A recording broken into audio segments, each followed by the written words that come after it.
ഈ മഴയത്ത് ഇങ്ങനെ യൂട്യൂബിൽ ഷോർട്സ് നോക്കിയപ്പോഴായിരുന്നു കേട്ടോ ഗൈസ് ഞാൻ ഈ ഒരു ബ്രൗണി റെസിപ്പി വീഡിയോ കണ്ടത്. അത് കുറച്ച് ദിവസം മുന്നെയാണ് കണ്ടത്. കണ്ട സമയത്ത് ഉണ്ടാക്കി നോക്കണം എന്ന് എനിക്ക് ഭയങ്കര ആഗ്രഹം, ഉണ്ടാക്കിയതിന് ശേഷം കഴിക്കണം എന്ന് എൻ്റെ അനിയനും ഭയങ്കര ആഗ്രഹം. അങ്ങനെ ഞാൻ സാധനങ്ങളൊക്കെ എടുത്തിട്ട് രണ്ടും കൽപ്പിച്ച് ഉണ്ടാക്കാൻ വേണ്ടിയിട്ട് വന്ന് ഇറങ്ങി പുറപ്പെട്ടിട്ടുണ്ട്. ഇതിൽ അളവോ കാര്യങ്ങളോ ഒന്നും ഞാൻ അങ്ങനെ കറക്റ്റ് നോക്കിയിട്ടൊന്നല്ല എടുത്തിരിക്കുന്നത്. എൻ്റെ ഒരു ഊഹാവൂഹം വെച്ചിട്ട് ഞാൻ അങ്ങ് എടുത്തേ ഉള്ളൂ കേട്ടോ. അങ്ങനെ ഒരു ബൗളിലേക്ക് ഞാൻ 3 മുട്ട പൊട്ടിച്ച് ഒഴിച്ചിട്ടുണ്ട്. പിന്നെ അതിന് ശേഷം ഞാൻ അതൊന്ന് ബീറ്റ് ചെയ്ത് പിന്നെ നമ്മളുടെ ഗ്രേറ്റ് ചെയ്ത് വെച്ച ഡാർക്ക് ചോക്ലേറ്റ് മെൽറ്റ് ചെയ്തിട്ട് അതും ഇതിലേക്ക് ആഡ് ചെയ്തിട്ടുണ്ട്. പിന്നെ അതിലേക്ക് നമ്മളുടെ മൈദയും പിന്നെ കൊക്കോ പൗഡറും ആഡ് ചെയ്ത് മിക്സ് ചെയ്ത് കൊടുത്തിട്ടുണ്ട് കേട്ടോ.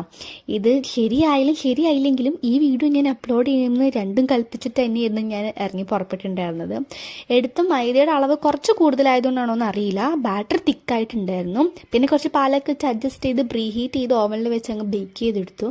സംഗതി ബ്രൗണി ഒന്നും ആയില്ല, എന്നാലും ആഗ്രഹമൊക്കെ അങ്ങോട്ട് മാറി.